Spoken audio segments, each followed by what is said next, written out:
Good YouTube, Quinn Wade coming to y'all with that instant basketball analysis on the Milwaukee Bucks winning the game without Giannis Antetokounmpo for the first time of the season against a legitimate team in the Golden State Warriors with Steph, Dre, and Jimmy all playing in their role players too.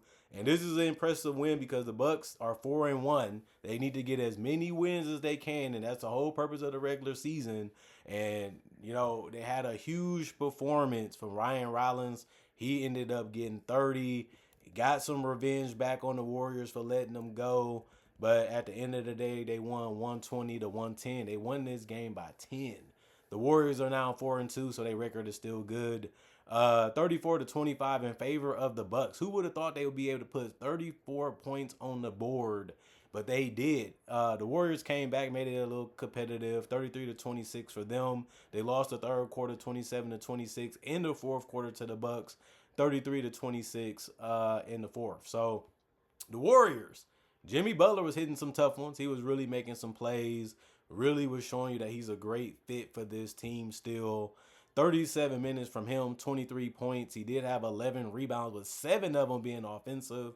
That's a really great performance from him. 3 assists, 1 steal, 1 block, also with only 2 turnovers. The problem was he only shot 38% from the field, 7 of 18 to be exact. He did go 1 of 2 from 3, and one of them was really tough. 50% there, but he kept getting to the free throw line. That's why he's good. If his job shot or his finishing ain't working, he will use his mentality and his mindset to find a way to get other points some other way. And the free throw line is usually the way that he goes, and he did that tonight, making 8 of 8 on top of that. And that's why his performance was still deemed good by me. 2 personal fouls, a -7 and plus minus for him. Draymond Green, 33 minutes, 7 points. For him, he also had 4 rebounds and 6 assists. You know he's going to be running around, dribbling, and trying to find ways to find an open guy, or he's going to take a shot. But he only shot 3 of 7 from the field, 42%, 1 of 3 from 33% from 3. He also had no free throw attempts. He did finish with 3 personal fouls, and he was a +4 and plus minus, which was good. Jonathan Kuminga actually performed well too when it comes to the field. He played 34 minutes. He had 24 points, 8 rebounds, 4 assists, 1 block, 5 turnovers, 7 of 11 from the field, 63% there. 2 of 4 also from 3, that's 50%. And 8 of 8, just like Jimmy Butler from the free throw line, that's 100%. 2 personal fouls and a -1 and plus minus. You say, well, if Jimmy Butler played well, Kuminga played well, and Steph Curry played well, how the heck did they lose this game? I'll get to that later. Quentin Post only played 10 minutes, unfortunately for him. He did still get 1 offensive rebound with 3 total. He went 0-2 from the field, though. Didn't make a shot, had 2 personal fouls and a +3 and plus minus. Y'all already probably know what happened to him. Stephen Curry played 35 minutes. He finished with 27 points, 6 rebounds, and 6 assists. 6 rebounds, and he had 4 assists and a steal. He did go 8 of 19 from the field, with shot 42%, and try to find a way to get his groove going, try to find a way to get his team back in the game, and they did get back in it. They just didn't win it. They made a good run. They just couldn't keep it going. 4 of 10 from 3, 40%. 7 of 8 from the free throw line, 87%. 2 personal fouls, he was a -6 and plus minus. Guy Santos, 4 minutes, 2 points. For him, 1 of 2 from the field, 50% there. 0-1 from 3, didn't make it. He only had a personal foul, was a +5 and plus minus. Al Horford played 20 minutes, made a 3. He did also get 2 rebounds, and 1 of them was offensive with 2 assists. 2 blocks, 2 turnovers, 1 of 6 from the field, 16% from the field. He also was 1 of 4, 25% from 3. He did get 2 personal fouls and was a -20 and plus minus. You kind of want to see him do some different things besides be at the 3-point line. I think that you like his spacing, you like his screen setting. You like the fact that he can be a defender that can guard bigs and some wings, but they can use him a little bit more and a little bit differently too. And I think it'll benefit the team. Buddy Hield, 17 minutes, 8 points, 1 rebound. He also had 1 steal, 3 of 6 from the field, 50% there. And he was also 2 of 4 from 3, 50% there. -8 and plus minus, no personal fouls, and also no turnovers. Gary Payton played 3 minutes. He still got 2 rebounds. He also was 0-1 from three and had one personal foul and was a +4 and plus minus. Moses Moody, 10 minutes, 3 rebounds. They all was defensive. He also had one block and he also was 0-3 from the field. It was all threes. And he had one personal foul and was a -6 and plus minus. Brandon Podziemski didn't have a big of a night that he had the other one, but he finished with 26 minutes and only had 9 points, 5 rebounds, and 3 assists with 3 steals. So that was still a good game from him. He also had 2 turnovers, shot 4 of 8 from the field. That's 50%, and 1 of 3 from the 3-point line. That's 33%. With one personal foul and was a -8 and plus minus. And Will Richard got on the court and played 12 minutes. Helped a lot because 7 points is good when you're shooting 2 of 2 from the field. That's 100% and 1 of 1 from three, while also going 100% from the free throw line, 2 of 2 there. He also had 1 assist and 2 steals with no turnovers, and he also had no personal fouls and was a -10 and plus minus. Trace Jackson Davis and Pat Spencer did not play. They did have 45 rebounds, 23 assists, 8 steals, and 6 blocks. They also had 19 turnovers as a team, and they also committed 17 personal fouls, and they shot 25 of 26, 96% from the free throw line, and that was good. And they also shot 13 of 38, 34% from three, and they also was 36 of 85, 42% from the field as a team. Well, Milwaukee Bucks, they have a lot of guys that didn't get on the court, but Kyle Kuzma, he hit some big shots throughout the game. Only finished with 10 in 36 minutes.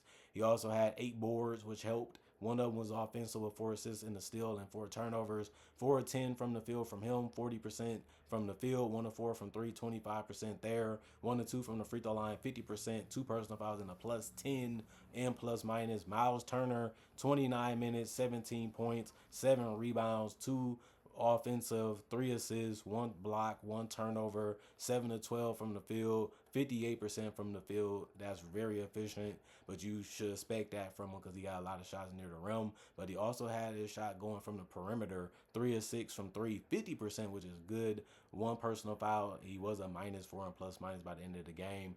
You do have to like what Miles Turner was doing. Somebody had to give him a boost offensively with Giannis missing. That's 30 plus points, and every single starter in this game for the Bucks scored in double figures. Gary Trent Jr. had his moments in 30 minutes. He finished with 13 points, 2 rebounds, 3 assists, and 4 steals. He brought it defensively, but he had a little bit of a struggle scoring the basketball. He was 4 of 14, 28% from the field, 2 of 7 from three, 28% there. But he did make all his free throws, 3 of 3, 100%. 2 personal fouls and a -1 and plus minus. AJ Green knocked down a tough three, but he only finished with 10 points in 33 minutes with 2 rebounds and a steal and a turnover. He was 3 of 7 from the field with 42% shooting there, 3 of 7 from three, 42% there, and 1 of 2 from the free throw line, 50%. 3 personal fouls, a +4 and plus minus. And Ryan Rollins, the superstar of the day, really has been playing well. One of the front runners for most improved player. And when they needed him throughout the game, he stepped up and showed he can run the offense, and that was impressive. 36 minutes, 32 points. He did have 8 assists with 1 turnover. That was good too. 3 rebounds, one of them was offensive. He also was 13 of 21 from the field, 61%. 5 of 7 from three, 71% from three. 1 of 3 from the free throw line, 33% there. And 5 personal fouls. Yes, he almost fouled out, but he didn't.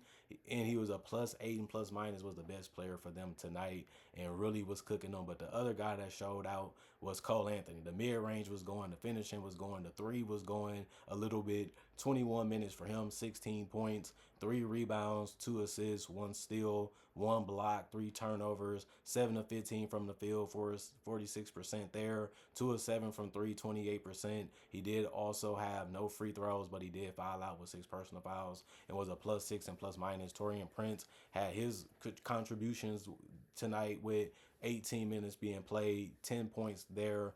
1 assist, 3 of 6 from the field. That's 50%. 1 of 4 from three, 25%. But he made all his free throws, 3 of 3, 100%. One personal foul. He was a plus 11 and plus minus. Bobby Portis also got in double figures in 19 minutes. He finished with 12 points, 5 rebounds. One of them was offensive with 2 assists and 2 turnovers. He was 5 of 10 from the field, 50%, 2 of 3 from the 3-point line, 66% from there, which was really, really huge for them. And he was a plus 14 and plus minus, but he attempted no free throws, and he didn't commit one personal foul, which was also great. And Gary Harris didn't play that much this season so far, but he ended up playing 4 minutes today. He did get a rebound. It was offensive, and he did get 2 assists. He didn't attempt a shot or a three or a free throw. He finished with a personal foul. He was a -5 and plus minus. And Amir Coffey, 13 minutes. He also had 3 rebounds. One of them was offensive. He did go 0-1 from the field, and it was a 3. He took no free throws, and he didn't commit any turnovers, but that was it for his night. And he was a +7 and plus minus. The rest of the guys didn't get on the court, although they was healthy. It was about 5 of them. But they also did a good job when it comes to just moving the ball and getting better shots generated compared to what the Warriors was doing. They shot 47% from the field, 46 of 96 on those attempts. They also did get 34 rebounds. They lost that category, but they won the assist battle because they had 25. They also had 7 steals. They lost that battle, and they also lost the block battle by 4 because they only had 2. They had 12 turnovers. That's something that they needed to do against the Warriors to have a good chance of beating them, which they ended up doing because they only had 12 compared to the 19 that the Warriors had. They was 19 of 46 from 3. That's 41%. That's above average. And they outshot the Warriors in that category tonight. And they also shot 9 of 13 from the free throw line. That is 69% there. But the Warriors did get to the free throw line more, but it didn't really make too much of a difference in this game because the Bucks did commit 22 personal fouls compared to the 17 that the Warriors did. But this was a win where if you was looking at this game and you seen that Giannis was missing, you would definitely say, well, the Bucks going to lose that game. They're going to find a way to lose it. The Warriors going to get hot. Steph going to take over the game. Jimmy might make enough plays offensively and make enough plays defensively with Draymond doing the same. That big 3 should be enough to catapult them over the Bucks because who they going to go to, who they going to run their offense through, who's going to make the shots, who's going to take over the game, who's going to lift them. And it was Ryan Rollins. As crazy as that may seem, he has been playing well this season, but nobody thought he was going to go for 30 and 8. And if you did, other guys did step up in the system and help him throughout this game. And some of the shots just was bad, but they had it going, and it was their moment, and they're professionals. So they was ready. They stuck to what they knew, and they dropped them in when it mattered. And, you just look at it and say, well, maybe Steph should have played the whole fourth quarter to get this win. That's what you might have to have did. But you also didn't know that the Bucks was going to keep coming at you and be fearless against you and show that they're going to rise to the occasion and get the win. But that's what team basketball is for. Everybody matters. Everybody can have an impact. Everybody can be a difference maker. And you never really know who's going to have the hot hand. You never really know what's going to happen until the game starts and you play through it. And it ended up going in the favor of the Bucks. And you have to be proud of them for getting this win because this is one that you probably would have thought they would lose. But they found a way to get the win. And it's just showing you that that's one thing that Doc Rivers has always been great at is finding ways to get the role players in the right positions and also finding a way to utilize them the best way. And that has been one of the things that's been strong about his career. And tonight was just an example of that. But I also would say, the Warriors did play good enough to win this game in some aspects. They just couldn't keep it going. They'll run and go. They'll run and go. They'll go and stop and go and stop. They could never just go on a long run. That's just got to give the credit to the resilience of the Bucks. They didn't settle. They didn't get mad. They didn't get angry or frustrated at each other. They just kept coming and grinding and wearing down the Warriors and put themselves in a position where they could win the game. And they ended up stepping up when it mattered and got it done. That's how basketball is played in the NBA. That's why you got the best players in the world. And like I said, you just never know who's gonna be what and who's gonna do what until it happens right in front of you. Gotta be ready for everything. And I feel like the Bucks was more ready compared to the Warriors. And the Warriors, they just had the better players on the court. They just didn't get the best results out of them, especially when it mattered the most with those last 4 minutes being played in favor of the Bucks. And I would never believe that you would have told me that they had all of their big three healthy and they got out executed by the Bucks without Giannis. That sounds crazy, but it happened tonight, and it happens throughout the NBA all the time. But this is just another reason why you play the game and live with the results, no matter who's suiting up for you. Comment, like, subscribe, share it, the notification bell to get the analysis when it first come out. I also do conversation video just like this, but about various other different NBA only topics. I also do breakdowns with real footage of legends, current legends, rookies, and also future stars. I also do mock draft and draft coverage. Not only that, I also have over 3,000 plus videos on my channel right now that you can watch and enjoy, and is all for free. And on top of that, I also do make videos every day. I try to, and I also try to do it throughout the day too, so you guys always have something to look forward to and always have something to watch when it comes to NBA content. Other than that, y'all stay blessed up. Y'all stay good. I also would say thank y'all for appreciating the content for what it is, continuing to come back and continue me to support me, and also be fans and subscribers for so many years for those that have done that. And all I can say is hope y'all continue to support the channel in the future. Other than that, I'm going for now. Peace. And I'll see y'all later today with the other two games.